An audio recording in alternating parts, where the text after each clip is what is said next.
భగవద్బంధువులందరకు హృదయపూర్వక నమస్కారాలు. ఓం శ్రీకృష్ణ పరబ్రహ్మణే నమః. ఓం నమో భగవతే వాసుదేవాయ. ఓం శ్రీకృష్ణ పరబ్రహ్మణే నమః. వచన భగవద్గీత కార్యక్రమంలో భాగంగా ఈ రోజు మనం శ్రీమద్ భగవద్గీతలోని 5వ అధ్యాయమైన కర్మ సన్యాస యోగములోని అన్ని శ్లోకముల యొక్క వచన భావాన్ని విందాం. అర్జునుడు భగవానునితో ఇలా అడుగుతున్నాడు. కృష్ణ, ఒకసారి కర్మ సన్యాసమును మరొకసారి కర్మయోగమును ప్రశంసించుచున్నావు. ఇంతకీ ఆ రెండింటిలో నాకు ఏది శ్రేయస్సు కలిగిస్తుందో దానిని నిశ్చయించి చెప్పు అని కోరాడు. కర్మ సన్యాస యోగములలో ఏది శ్రేష్టం? అప్పుడు భగవానుడు ఈ విధంగా చెబుతున్నాడు. అర్జున, కర్మ సన్యాసము మరియు కర్మయోగము అను ఈ రెండును పరమ కళ్యాణదాయకములే కాని ఈ రెండింటిలో కర్మ సన్యాసము కంటేను కర్మయోగము శ్రేష్టము. ఎవరిని ద్వేషింపని దేనిని కాంక్షింపని వానిని నిత్య సన్యాసిగా తెలుసుకొనుము. ఎందుకనగా రాగద్వేషాది ద్వంద్వములను అధిగమించిన వాడు అవలీలగా సంసార బంధముల నుండి విముక్తుడవుతాడు. మూర్ఖులు కొందరు కర్మ సన్యాసము మరియు కర్మయోగము వేరు అని చెబుతూ ఉంటారు. కానీ పండితులు అలా పలుకరు. ఎందుకంటే ఆ రెంటిలో ఏ ఒక్కదానినైనా చక్కగా ఆచరించిన వాడు ఈ రెండింటి ఫలమైన పరమాత్మను పొందుతాడు. జ్ఞానయోగులు పొందు మోక్షమును కర్మయోగులు కూడా పొందుతారు. జ్ఞాన కర్మ యోగములను ఒక్కటిగా చూచువాడే నిజమైన ద్రష్ట, అనగా దార్శనికుడు. కానీ అర్జున, కర్మయోగము తెలియకుండా మనస్సు, ఇంద్రియములు, శరీరము ద్వారా జరుగు కర్మలన్నింటినీ సన్యసించుట చాలా కష్టము. భగవంతుని రూపమును నిరంతరము మననము చేయు కర్మయోగి పరబ్రహ్మయగు పరమాత్మను శీఘ్రముగా పొందగలడు. మరి యోగి యొక్క లక్షణములు ఏమిటి? మనస్సును వశమునందు ఉంచుకొనినవాడు, ఇంద్రియములను జయించినవాడు, అంతఃకరణ శుద్ధి కలవాడు, సర్వ ప్రాణులలో ఆత్మస్వరూపుడైన పరమాత్మను తన ఆత్మగా భావించుకుంటూ ఉంటాడు. అతడు కర్మ చేయుచున్నను దానిచే బంధింపబడడు. తత్వజ్ఞుడైన యోగి చూస్తూ, వింటూ, తాకుతూ, వాసన చూస్తూ, తింటూ, నడుస్తూ, నిద్రిస్తూ, శ్వాసక్రియలను చేస్తూ, మాట్లాడుతూ, గ్రహిస్తూ, కనులు తెరుస్తూ, మోయిచూ ఉన్నను కూడా ఇంద్రియములు తమ తమ విషయముల యందు ప్రవర్తించుచున్నను తానేమీయూ చేయుటలేదనియే భావిస్తాడు. కర్మలన్నింటినీ భగవంతునికి సమర్పించి ఫలాపేక్ష లేకుండా కర్మలను ఆచరించువానికి తామరాకుపై నీటి బిందువు వలె పాపములు అంటవు. కర్మయోగులు ఆసక్తిని త్యజించి కేవలము ఇంద్రియములు, మనస్సు, బుద్ధి, శరీరముల ద్వారా అంతఃకరణ శుద్ధికై కర్మలను ఆచరిస్తారు. నిష్కామ కర్మయోగి కర్మ ఫలములను త్యజించి శాంతిని పొందుతాడు. ఎవరైతే కర్మ ఫలాసక్తులై కోరికలతో కర్మలను ఆచరిస్తారో వారు బంధింపబడతారు. అంతఃకరణమును వశమునందుంచుకుని కర్మలను ఆచరింపకుండా నవద్వారములు గల ఈ శరీరమునందు సమస్త కర్మలను మానసికంగా త్యజించి దేవునిపై మనస్సు నిలిపి సుఖమును అనుభవిస్తాడు.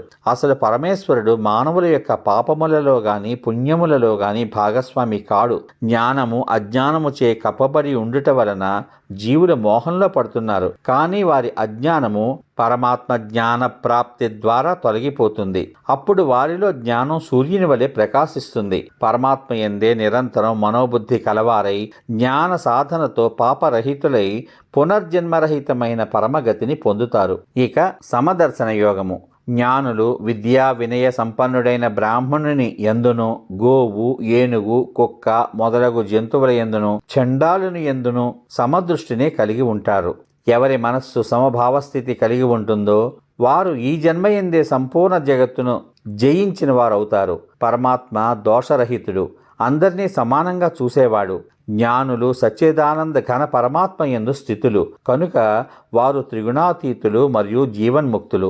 లాభం వచ్చినప్పుడు పొంగిపోనివాడు, నష్టం వచ్చినప్పుడు కృంగిపోనివాడు, నిశ్చల బుద్ధి కలవాడు, మోహమునకు లోను కానివాడు అయిన బ్రహ్మవేత్త పరమాత్మ యందు ఎల్లప్పుడూ ఏకీభావ స్థితి యందు ఉంటాడు. ప్రాపంచిక విషయములందు అనాసక్తుడై ఆత్మస్థితిని పొంది సుఖమును పొందుతూ ఎల్లప్పుడూ ధ్యాన నిమగ్నుడై ఉంటాడు. పరమాత్మను ధ్యానం చేయడం చేయడం చేత అతడు అనంత ఆనందాన్ని అనుభవిస్తాడు. నిజమైన సుఖం ఎలా ఉంటుంది?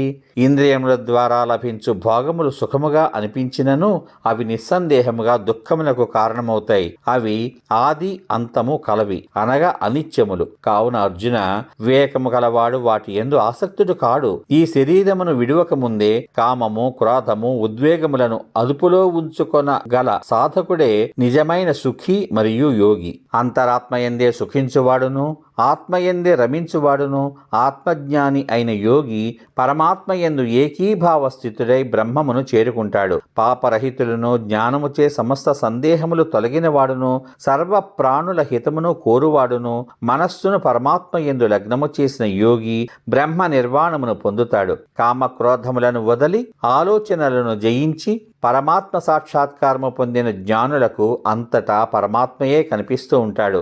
బాహ్య విషయములను గురించి ఆలోచించక వాటిని పారద్రోలి దృష్టిని భ్రూమధ్యమునందు స్థిరముగా నిలిపి ముక్కులో ప్రసరించుచున్న ప్రాణవాయువును సమస్థితిలో ఉంచవలెను. ఈ ప్రక్రియల ప్రభావము చేత మనస్సు, బుద్ధి, ఇంద్రియములు సాధకుని వశంలోకి వస్తాయి. ఇట్టి సాధన ద్వారా మోక్షపరాయణుడైన ముని సదా ముక్తిని పొందుతాడు. భగవంతుడు యజ్ఞమునకు, తపస్సునకు భోక్త, సకల లోకమునకు అధిపతి. ఆ భగవంతుని సకల ప్రాణులకు ఆత్మీయుడిగా తెలుసుకొనిన జ్ఞాని పరమశాంతిని పొందుతాడు. ఈ విధముగా ఉపనిషత్తు, బ్రహ్మ విద్య, యోగశాస్త్రము, శ్రీకృష్ణ సంవాదము అయిన శ్రీమద్ భగవద్గీత యందు కర్మ సన్యాస యోగము అనేది 5వ అధ్యాయము సమాప్తము. ఇంతవరకు మీరు వచనంలో భగవద్గీత కార్యక్రమంలో భాగంగా ఈరోజు శ్రీమద్ భగవద్గీతలోని 5వ అధ్యాయమైన కర్మ సన్యాస యోగము లోని అన్ని శ్లోకముల యొక్క వచన సారాన్ని విన్నారు. రేపటి భాగంలో వచన భగవద్గీత కార్యక్రమంలో భాగంగా శ్రీమద్ భగవద్గీత 6వ అధ్యాయంలోని ఆత్మ సంయమ యోగంలోని అన్ని శ్లోకముల యొక్క వచన సారాన్ని వింటారు. ఓం నమో భగవతే వాసుదేవాయ. ఓం శ్రీకృష్ణ పరబ్రహ్మణే నమః. ఓం నమో భగవతే వాసుదేవాయ. సర్వే జనా సుఖినో భవంతు. శుభమస్తు. స్వస్తి.